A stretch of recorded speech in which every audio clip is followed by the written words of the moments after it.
Hi guys, I hope you are having a beautiful day. Today is January 10th and it is a full moon and a lunar eclipse.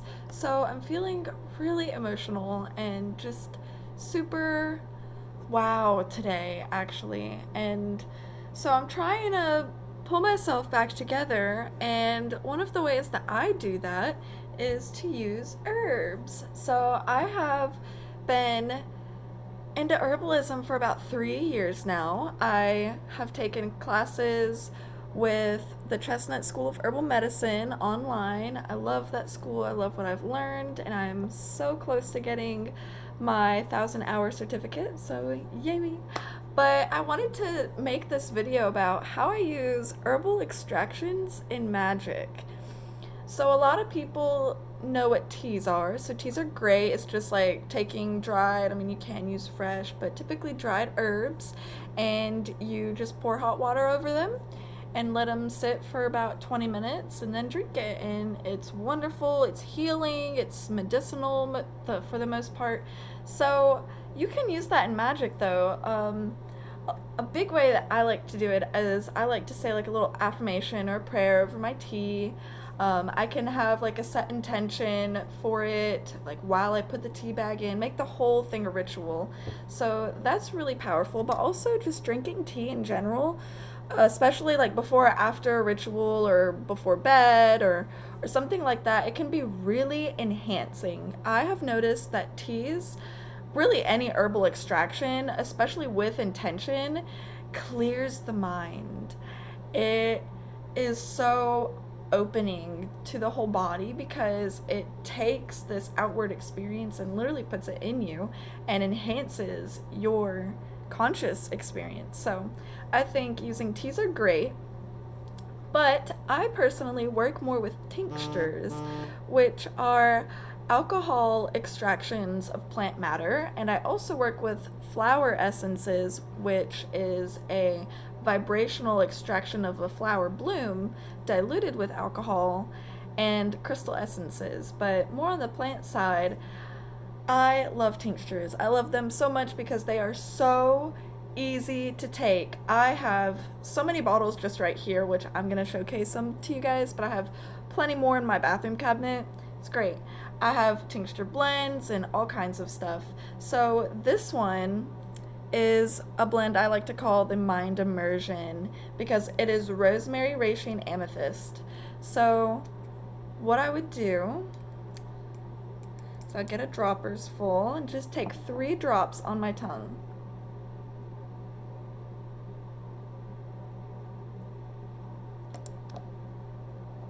Rosemary, straight rosemary.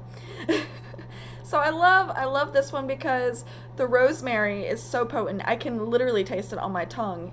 I mean, it kind of tastes like alcohol, but it really just tastes like rosemary. So it's great because that enlives my senses, my tongue, and then ooh, I can feel it all throughout my body. So I say that this is a mind immersion because rosemary is really good for enhancing focus, memory, and concentration. So is reishi. Reishi is great for your immune system and your nervous system. And amethyst is a crystal essence I added in here. It's a purple quartz crystal amethyst. Right here, actually. This is my amethyst. But it is really good for peace and just connecting your crown chakra and enhancing concentration and focus as well. So all of these together make the mind immersion. To use this in magic, you could take 3 drops like before a spell. I typically take them before sessions, before YouTube videos, before reading a book is really good. So that's my main one if I'm like trying to focus or concentrate, especially while I'm doing specific intention filled meditations. So that is just one way I use that blend in magic. Another way is I personally love to work with the other world and spirits and different states of consciousness. So I created a blend called the Conjurer. I don't think it's quite done yet because I have another tincture brewing right now that I'm probably going to add to this. But again, you can take 3 drops under the tongue. You could actually do like whole droppers fulls in water if I'm doing like ritual or like nice magic working, or if I'm doing devotional work, I'll get like a glass of wine and make my wine all nice and put my tinctures in it. So it's like this whole ordeal, which can really make life feel and seem more magical. Because on this spiritual path, I tried to incorporate magic in my daily life. And so these are things that I get in the motion, in the habit of doing, and it really just heightens all of my awareness, and I love that. So another thing I love is flower essences. I kind of said something about them. So instead of them being a plant matter extraction where it's highly concentrated, flower essences is just taking a bloom, putting it in pure water and setting it in the sun or moonlight, and for like an hour, and then dilute it with alcohol once to make the mother essence half and half, and then you can keep going further where it's half water, half alcohol, and a few drops of the mother essence. Especially do that if it's a poisonous plant. So I love working with poisonous plants. Mandrake has my heart so much. I love it. So I work with a lot of poisonous plant essences, the flower essences. So with this, same thing, 3 drops on the tongue, and you feel that energy. It's more of like a vibrational wave coursing through your whole body. And for these to work, you just have to be open to it. Plants naturally synchronize themselves with us. I read in the Yoga of Herbs that plants are the essence, the true essence of earth. We are the true essence of plants. Mantras are the true essence of us, and yantras are the true essence of mantras in the universe. So it's like this whole cycle that keeps going, and it's beautiful. And that resonates when I use herbal medicine, especially vibrational medicine like that, because it's so subtle. But when you open yourself to the subtle realm, it's there, you can feel it. Now, another way I love to work with plants is oils. So essential oils, herbal oils, both great. I love oils. So this is an anointing oil I got from Gray Fern Herbal in Asheville, North Carolina. It's great. I love it with the anointing oil. There's so much of it, so I like to use a lot of it at one time and anoint my entire body. And the first time I ever used it, I made this whole ritual. I lit candles all around the room, played some music, and just anointed myself and meditated. And it was one of the most beautiful and self-love experiences I've ever had. Another oil I really love, well, this actually has mugwort essential oil in it, so I also got another bottle of mugwort essential oil. So something I love to do with oils is just, especially concentrated, so you don't use a lot at one time, just a little bit on my finger,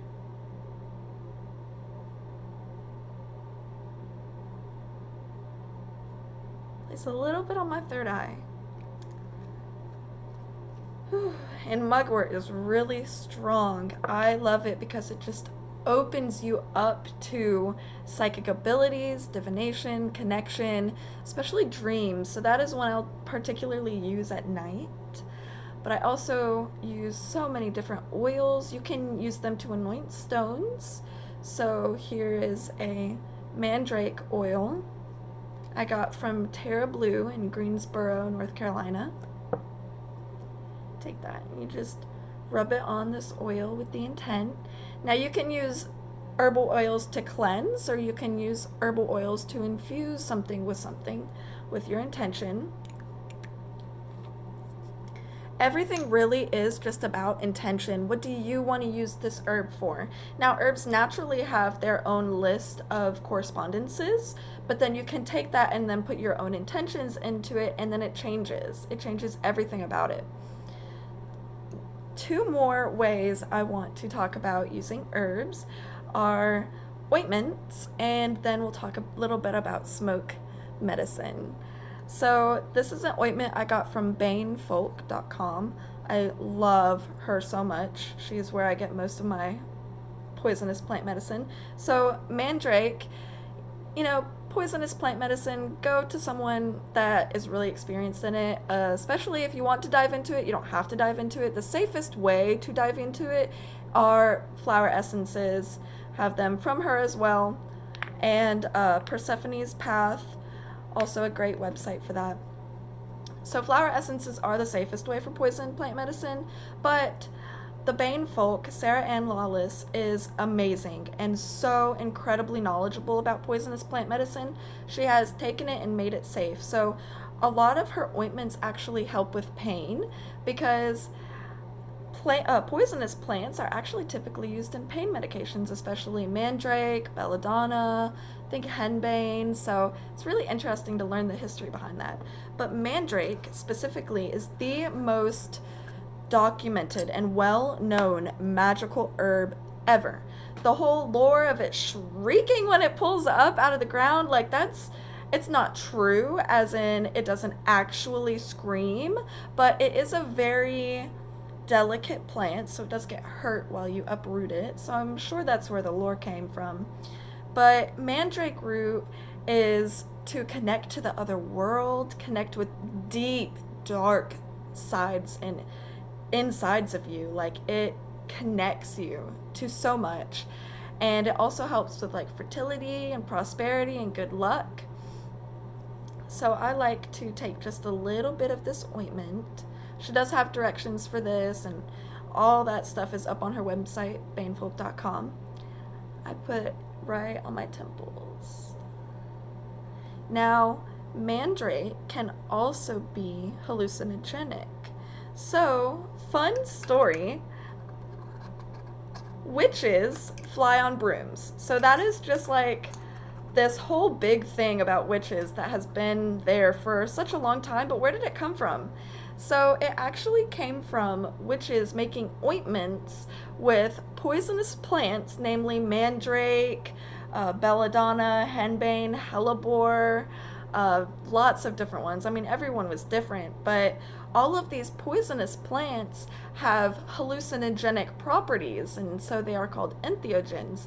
And they open your consciousness, but are also known to help witches astrally project. So often witches would take their broomsticks and anoint the brooms with the ointment so they would fly off to their witches' sabbath. But they wouldn't really be flying, they would be astrally projecting.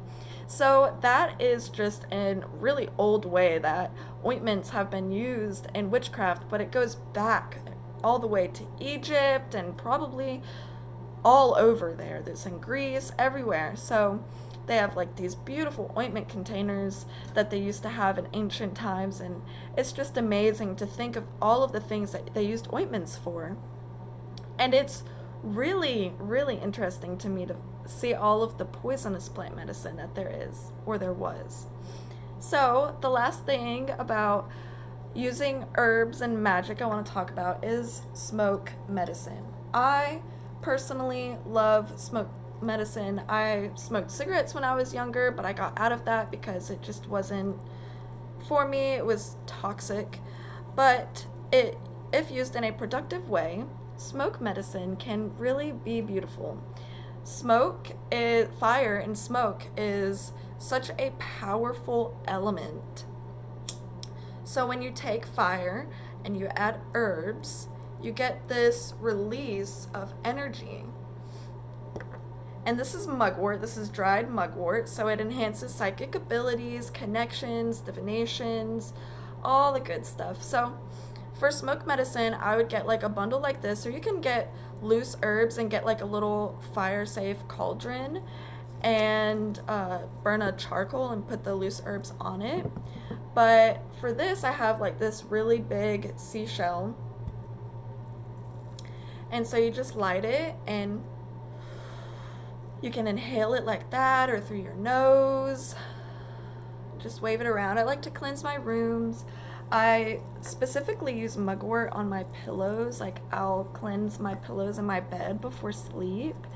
And definitely inhaling it, because mugwort is a really good smoking herb for you to inhale. And so I love it so much.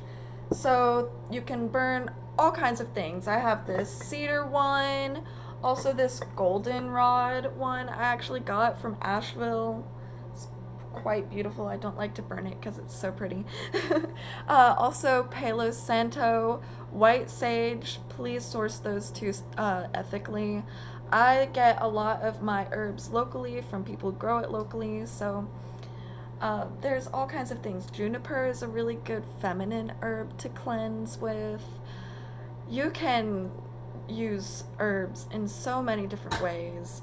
Please do your own research. If you have any allergies, consult your doctors. Taking any medications, please make sure you are doing this safely. But plant spirit medicine is so powerful. There's a saying that for every human ailment, there is a plant to fix it. While I do feel like we need modern intervention, plants really do hold such a powerful place in our lives. So that using them daily, taking a couple of drops of a tincture, having tea, using smoke medicine, or even having a little bag of dried herbs with you. I have this jar right here that's filled with herbs and charcoal, sand, and all this other stuff. So if you use this intent and take these herbs, crystals, and all other kinds of things that you want, and you place your intention into them, it expands outwards because it takes your intention and puts it into something physical that vibrates into the world and really attracts you to your true purpose. So I hope that you have just found this video really powerful and welcoming. If you have any questions, please comment below or visit my website, risingmoonapothecary.com. Thank you. Namaste.